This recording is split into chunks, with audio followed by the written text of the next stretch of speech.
So today I thought we would practice a little bit the Jiman Dharma, because we've been reading it and we've been doing it as we read it, but that's not the same time as focusing in on it. So now we'll just start in a group to sit and practice it to see how it goes, and I will kind of guide you in it, but mostly it will be in your own contemplation. And so we bring the mind close into this room, into our heart, gathering all of our faculties and cutting off both desire, longing, and also any aversion or displeasure with the world. We're deliberately choosing at this time to focus on our inner peace, to cultivate right seeing, to find our greatest compassion, our greatest sense of appreciation, our greatest and vastest sense of generosity.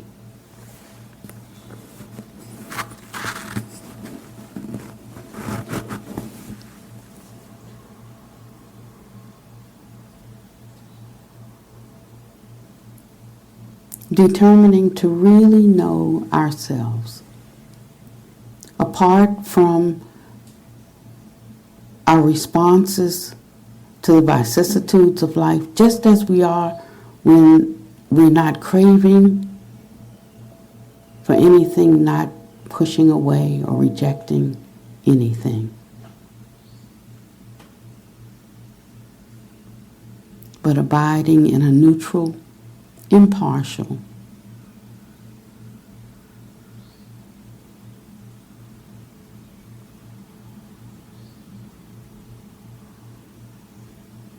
and actively engaged and aware space, not pushing away any kinds of thoughts, being able to hold everything that is showing up in our life right now, but without making any kind of judgment about them.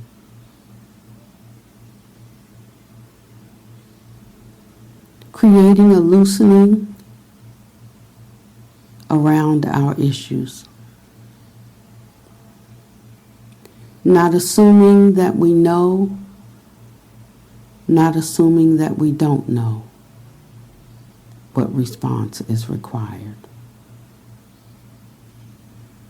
Just being present.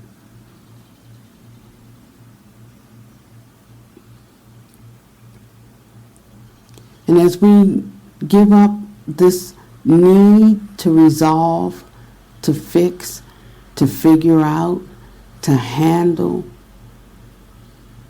there is a kind of ease that arises.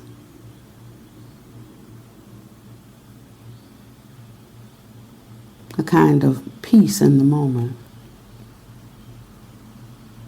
That for right now, just right now, I don't have to make a decision about this. That for now, just right now,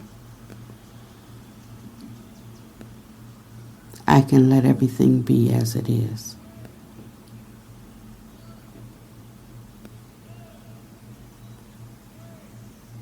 And taking this time out, this step away, actually gives us the capacity to tap in to the ever-present universal wisdom that is always flowing, moving, throughout the universe.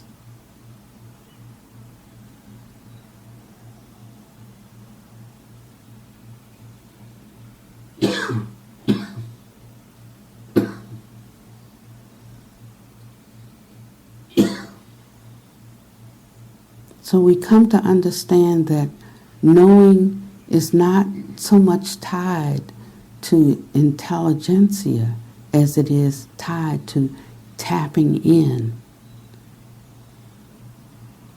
to universal wisdom, ever present.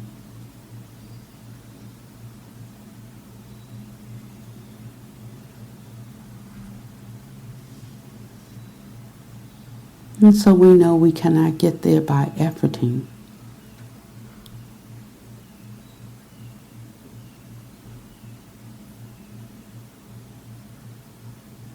And we release all of our anxiety,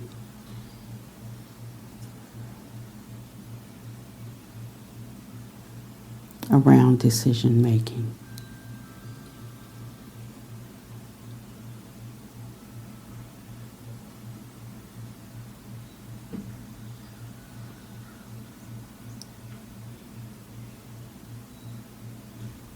Abandoning both covetousness and grief for the world.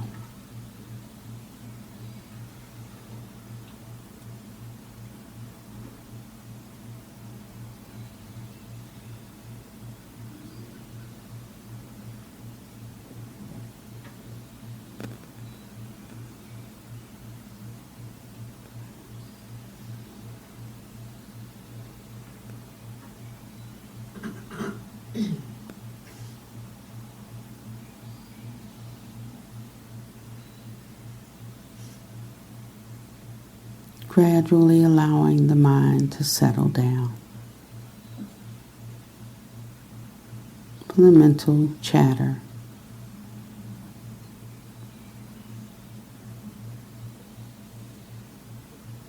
to cease.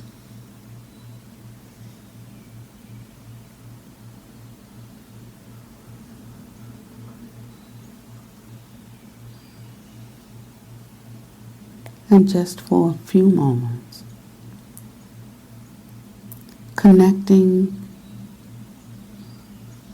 with the inner smile that comes from just having no beef, no conflict with anyone, anywhere.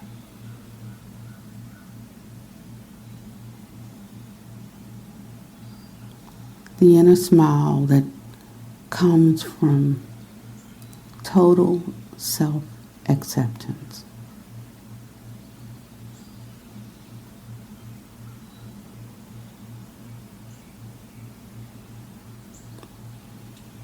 How you would treat yourself. Look at yourself. Think about yourself. If you were perfect, how you would treat yourself. Look at yourself and think about yourself. If you thought everyone else was perfect, how would you carry yourself around them? And how would you relate to them?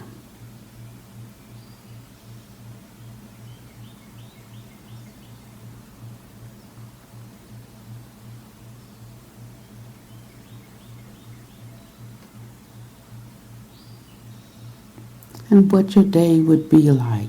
Just imagine. If rather than thinking that you couldn't trust or shouldn't trust, that you could trust.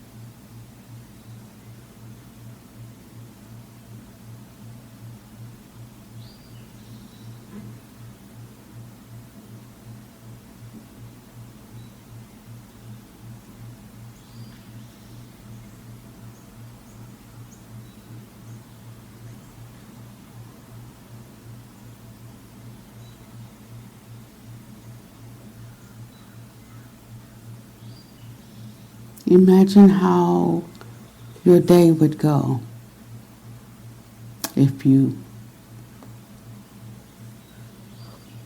considered everything that came into your life today a gift, a tool for learning, for developing, for growing, for gaining wisdom. Whether it was momentarily pleasant or unpleasant.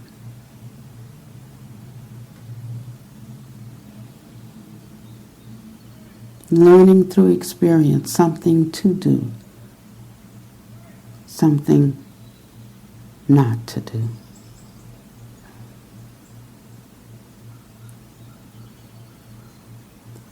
Learning when you can make a difference and when you just have to simply accept.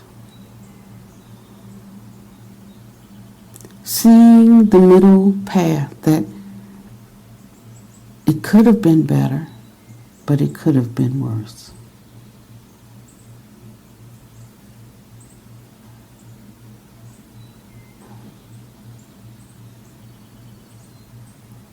Realizing that you have the strength to accommodate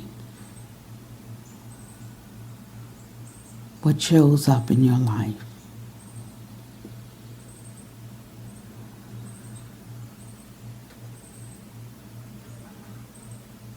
And that you have the power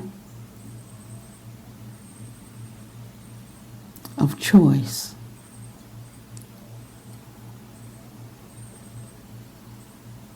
To change your mind if what you desire is not obtainable.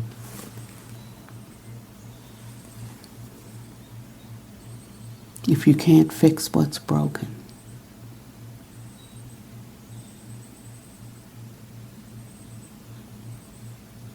If you can't roll back the clock.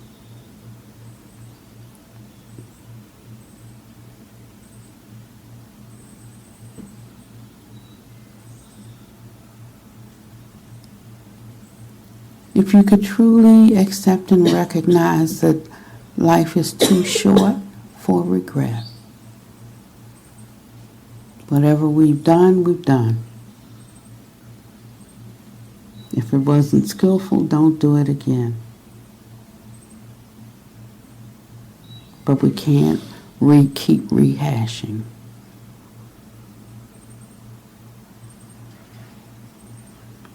And if I haven't brought up where your mind is now, you know what it is. Speak to that in your own life. Where is your Waterloo? Where is the place that you need to look where you are stuck? And he says, there, right there, because you're at one extreme,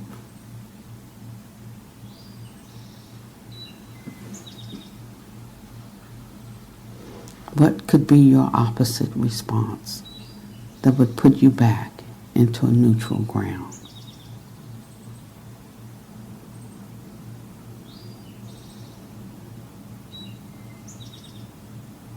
And take a few moments to just do a self-inventory.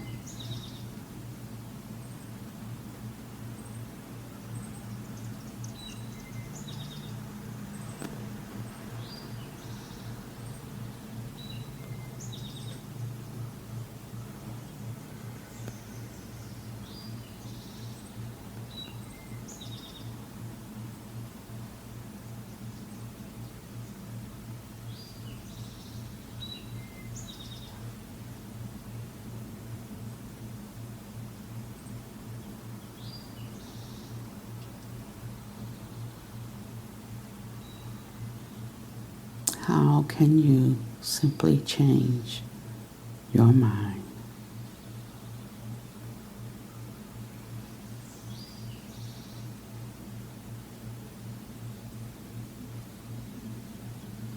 And from this space of non-harming, not harming oneself, and wishing no harm to others.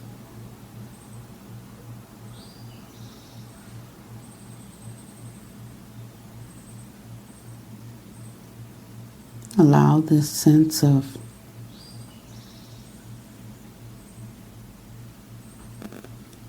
emerging just kindness to grow. It has a feeling. It's in the body and it's in the mind. It sweetens the mind and it relieves the body.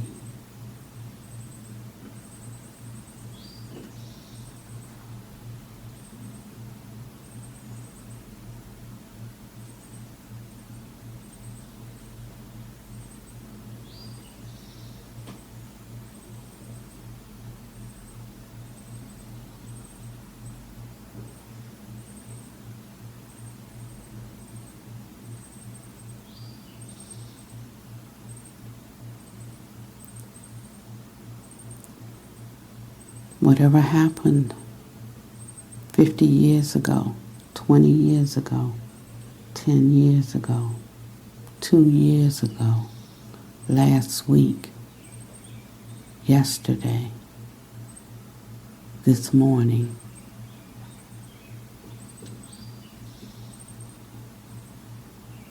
is not fit for us to harbor ill will or anger. Not fit.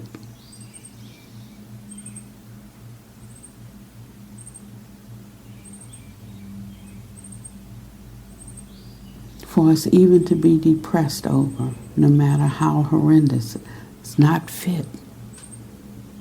Because it produces an energy that is not useful and is not helpful.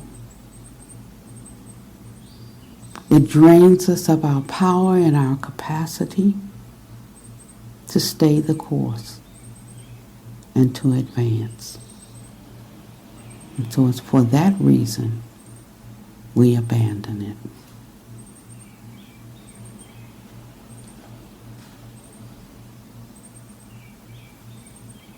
And we arouse a heart that is committed to being kind.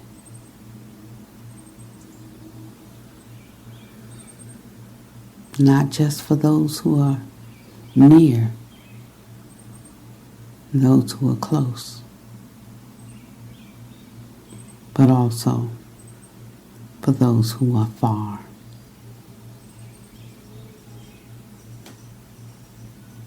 Even if you can, to the one who considers you their enemy.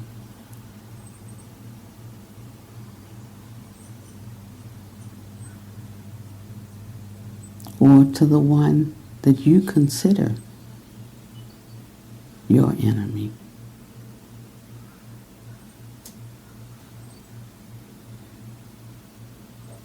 Otherwise, how are you any better than your enemy?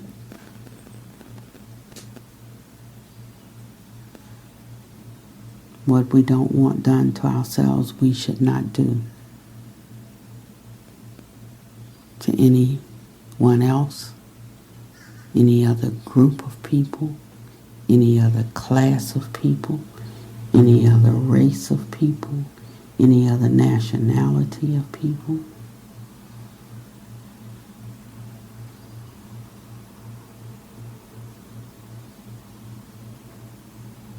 We are left without justification.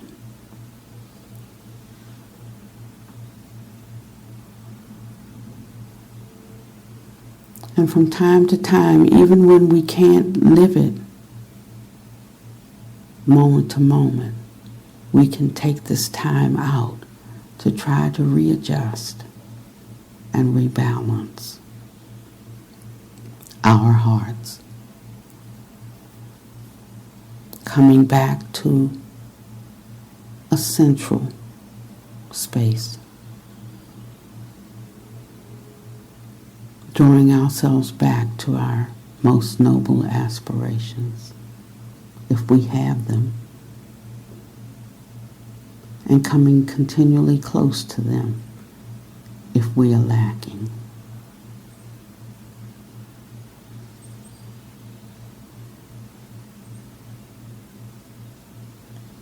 And it's in this way that we cause unarisen, wholesome states to arise in the mind and remain.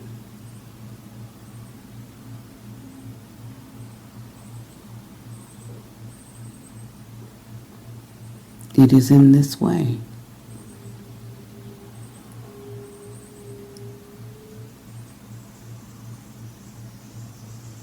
that I lift myself up when calamity strikes. It is in this way that I have enough energy to tend to others. It is in this way that I ultimately forget about myself and am free. It's in this way that I start each day, each hour anew. It's in this way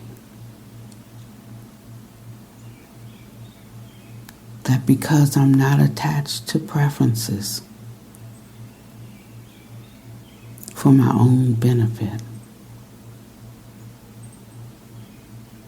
that I develop a capacity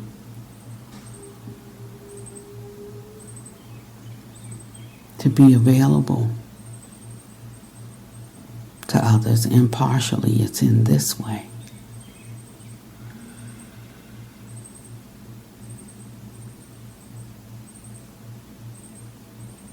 that one clings to nothing in this world.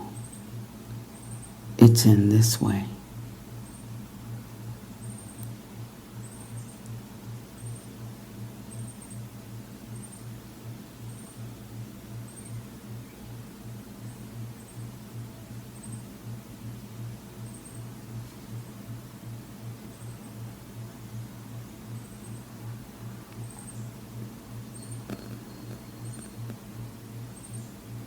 that I can look at myself honestly without condemnation, just as an assessment.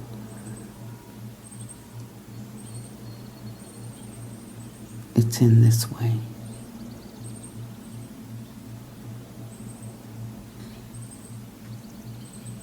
that I don't fool myself.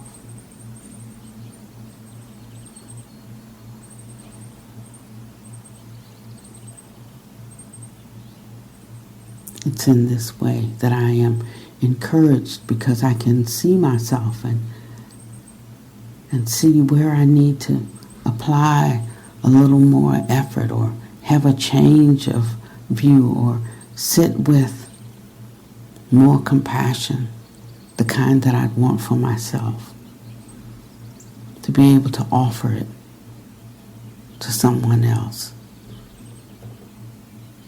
It's in this kind of reflection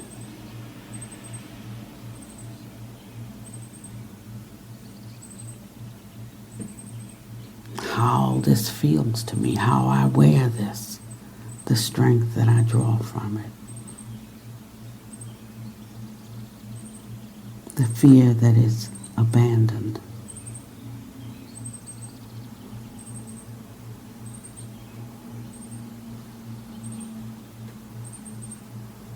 It is in this way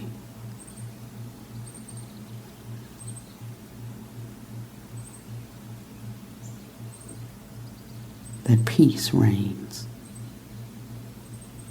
in my heart.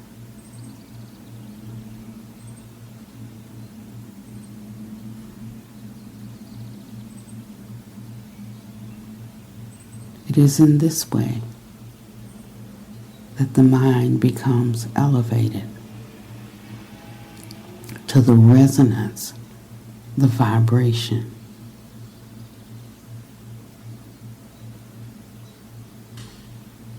of the highest and the holiest beings.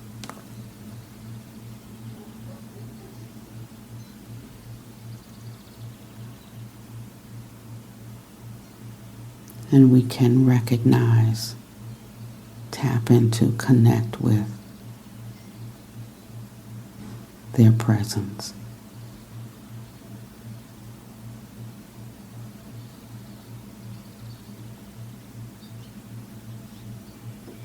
It is in this way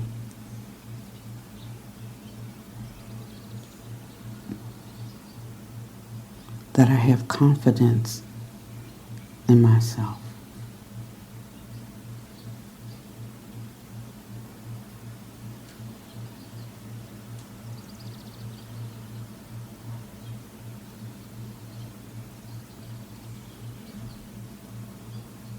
In my own virtue, in my own compassion.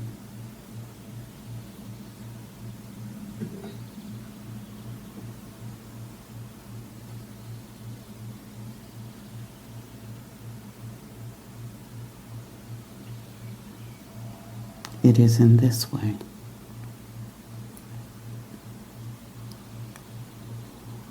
that I transform the impact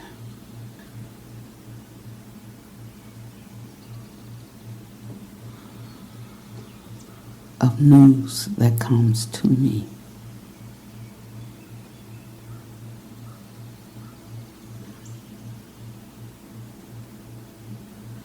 It is in this way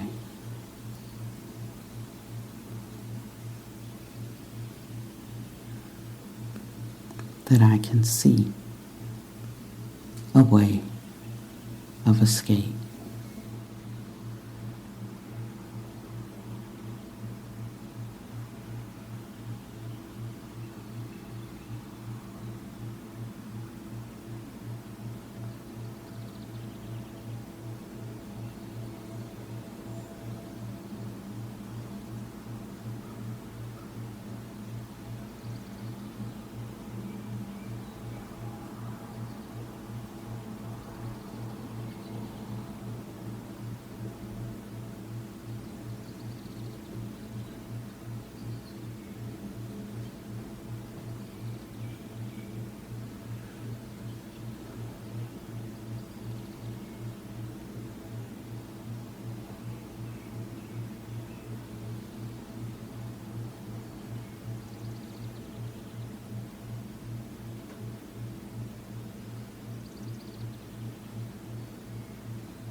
And imagining now that I have that great mind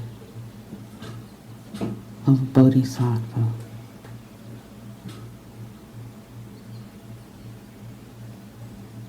And I have that limitless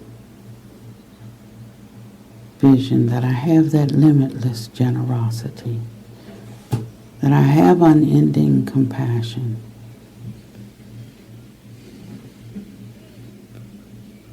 that I am imperturbable.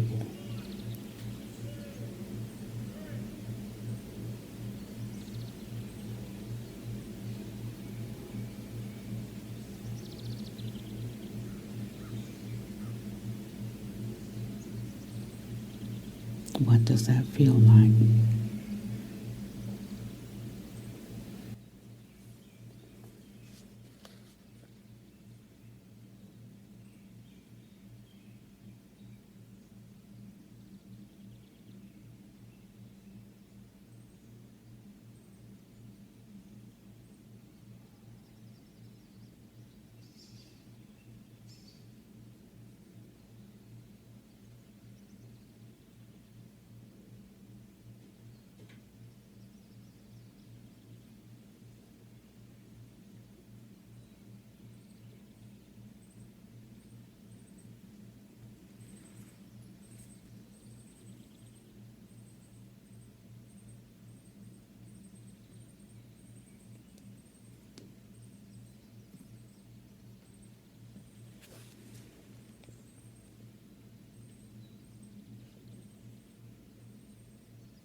Now that was 30 minutes of sitting. But you see, we're not just sitting. There's a way we're guiding and training the mind to hold the present moment. And we do that again and again until as soon as you sit, the mind knows exactly where to also sit. And then once the mind can do that when you're sitting, you need a seat.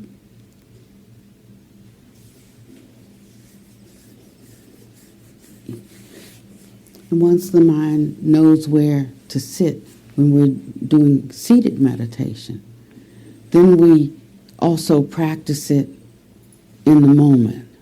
Like when the rock fell on your foot, when somebody dropped and broke something, when somebody said the wrong thing to you, when something comes up that brings you fear, then you practice it right there, just for these few moments, taking that breath in, breath out, and just be with it. And then after a while, it becomes easier and easier, or you can catch yourself sooner and sooner. And then after a while, you'll just be more like peaceful and calm, or you'll be generous towards others. I mean, generous in the sense of more understanding. You can see how much a person is suffering when they go off the rails, when they're angry, or when they're depressed, or when they're not feeling good about themselves, or when they're fearful. And compassion will arise for you. Why? Because you're not caught yourself. There's the freedom of not being caught. And it has a power and it has an energy.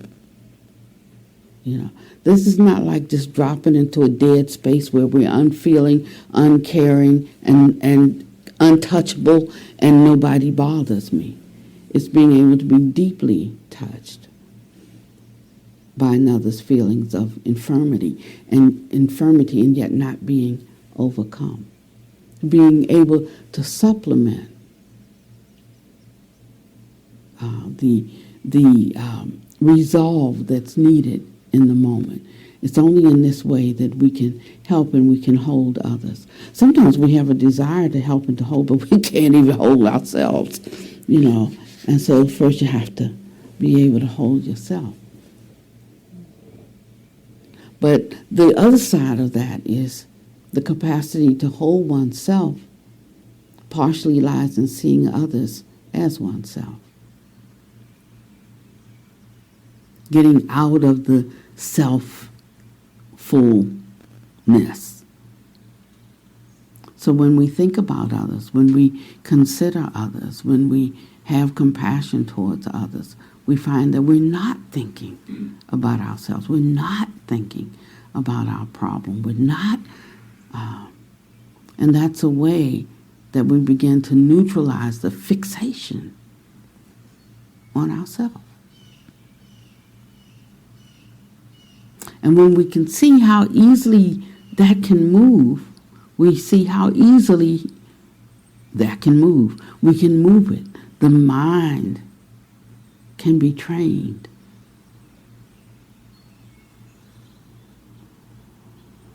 And when we train the mind in that way, the mind automatically, we spontaneously do good. We just become goodness itself. There's no thinking, I'm going to do good today. It's no thinking about, look at the good I've done. It's no thinking about how can, it spontaneously arises because that's the true Dharmakaya, the true intrinsic nature that rises up because it knows its interconnectedness with all other beings and with all space and with everything that's in space. You could think of, I was telling that when I do my meditation, I do space. Well, I have been right now. I'm working with something else, but originally, the past couple of years, I just do space. I just sit and I think space, right? But you could think of space as, if we're thinking of causality, cause and condition, and let me give that for one definition of emptiness then. So space is the cause and condition is everything, anything that appears, that manifests in space. So when we go back to space, we go back to the primordial place that anything can manifest and appear. And we make contact with that, right, through our sense gates. But the strongest gate is the mind, because the mind conditions how we see, how we hear, It conditions our taste, touch, smell, and it is the forerunner of all of our thoughts. Yeah? So if we think of space as being unfixable, impermanent, not space, but every phenomena in space as being impermanent, rising and falling, then the true base of everything is just empty space. And so in this way, we just keep going back to the beginning. And with our own mind, our own references, we begin to adjust not what we see, but how we see. Not what we hear, but how we hear it. And ergo, how we hold it, how we respond to it. And whether that response is going to be helpful or whether it's going to be harmful. Now, there's something else about space when we speak of empty, not empty in the sense that there's nothing there, but empty in the sense that everything that comes about is born in the space. Without space, there's no phenomena. There can be nothing. It is contained in space. And I'm not a scientist, so I don't know all about this quantum physics and all of that, and about something being what is that? A wave and a particle. That just really doesn't compute to me in a walking, living, thinking kind of way. Even though it might be true and can be borne out scientifically, but what it does let me know is that there's innumerable possibilities for the next moment. That's what it lets me know. But if I fixate around only one possible outcome, then I cut off all those other possibilities. So what possibilities do you hold for humankind today? In spite of everything we see, what possibilities? How many people, just like you, are sitting here pondering, how do I add my marble into the bag that makes things better in the next moment? What am I willing to do? How am I willing to adjust? How many people do you think are doing that right at this moment? 100, 1,000, 10,000, 100,000, 1,000,000? Where does your mind constantly go? That's what you need to look at. And when you know how to direct your mind, each one teach one. That's all. Just each one teach one. How to redirect their attention, and that affects intention. And that changes things. That's how we do or don't do in the world. That's it. I mean, it's not really a no-brainer. But if we're always wound up and feeling like there's no hope and there's no answer, that it's not going to get better, the mind never gets off that note. It never gets off that note.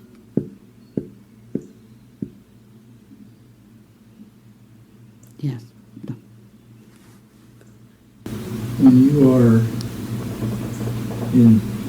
meditating in the space you spoke about, are you able to manifest whatever you want into that space?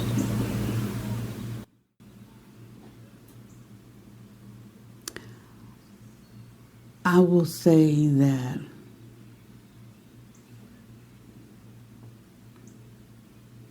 one can live a life of manifesting things. That's what I will say. But not through a forced power. Not in that way. Not, not like, how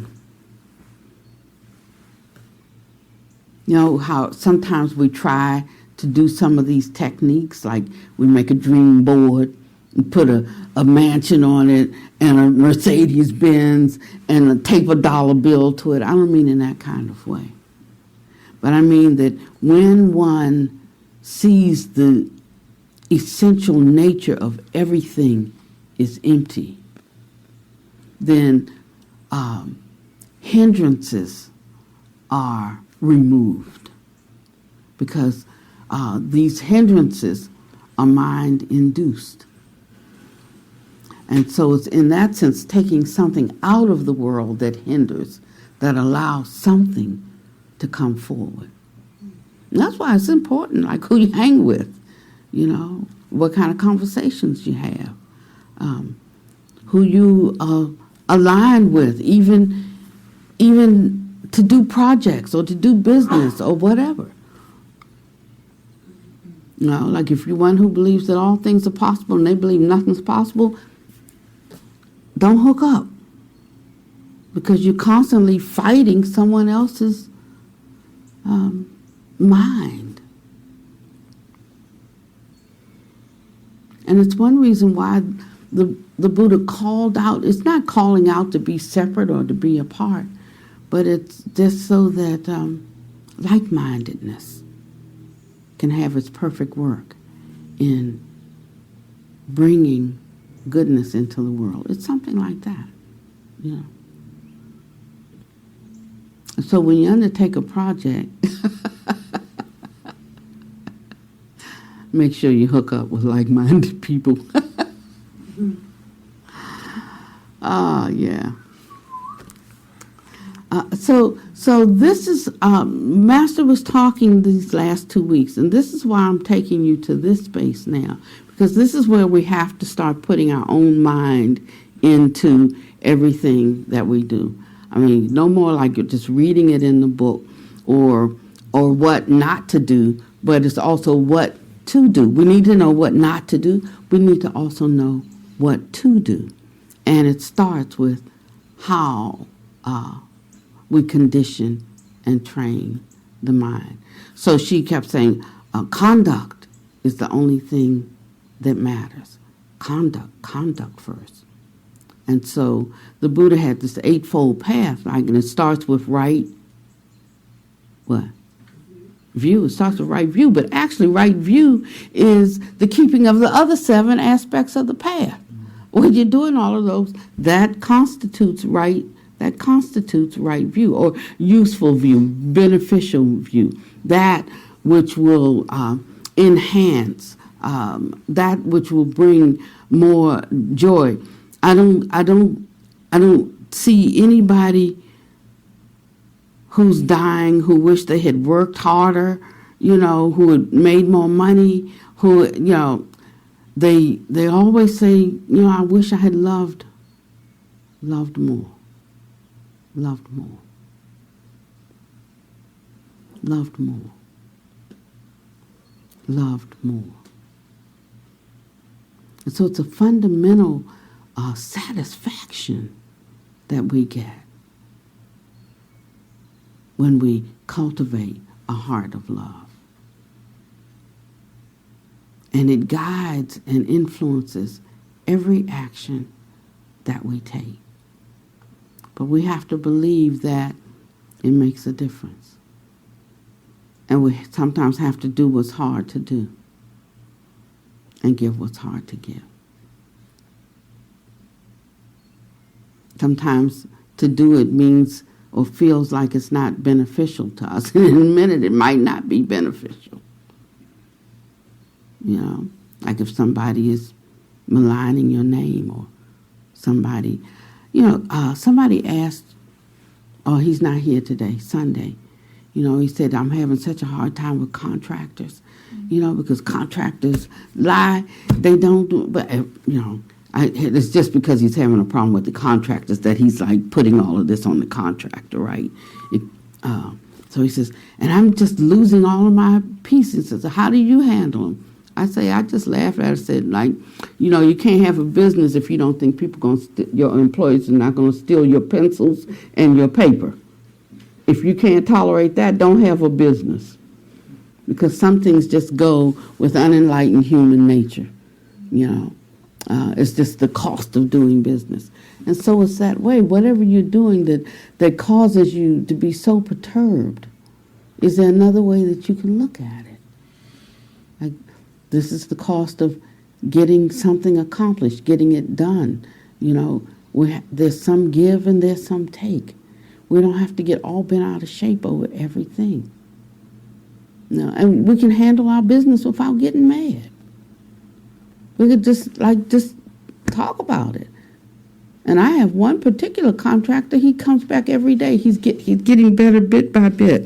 It's a slow journey, But he'll say, I just thank you so much for helping me. What I'm learning from you. Well, you learning not to steal? Not, you learning not to, but he is learning it. And the very fact that he can acknowledge it, where before he couldn't acknowledge it. Like, I'm a good guy, I am. But now he said, I got a little problem right there. And giving him a space where he could work through this. And it ain't Pop. I love Pop. It ain't Pop. It's another contractor that we hire from time to time, But to me, I don't mind the little indiscretion, because I can talk to him about that, and say, how many hours were you here today? And they say, I was here 7. I said, no, you weren't. You were here 3 hours. Oh, yeah, I forgot. You know, I know. And that's how I deal with him. I don't rant and rave, throw him off the property. First of all, because I need him to do what he does. That's number one. Number two, it's my way of helping him to face himself and to change. You know, so there's many ways that we can handle something. I'm not recommending that for everybody. I'm just saying, just do whatever you can handle. But I'm just saying, there's a way to see the beautiful in the ugly. Yeah. And it will change us as human beings. And it will change those who are around us. So Master talked for the last 2 weeks about being in this kind of place. Said this is more important than all the intellectual learning. Is how we will conduct ourselves with every person that we encounter and with every situation that we are faced with.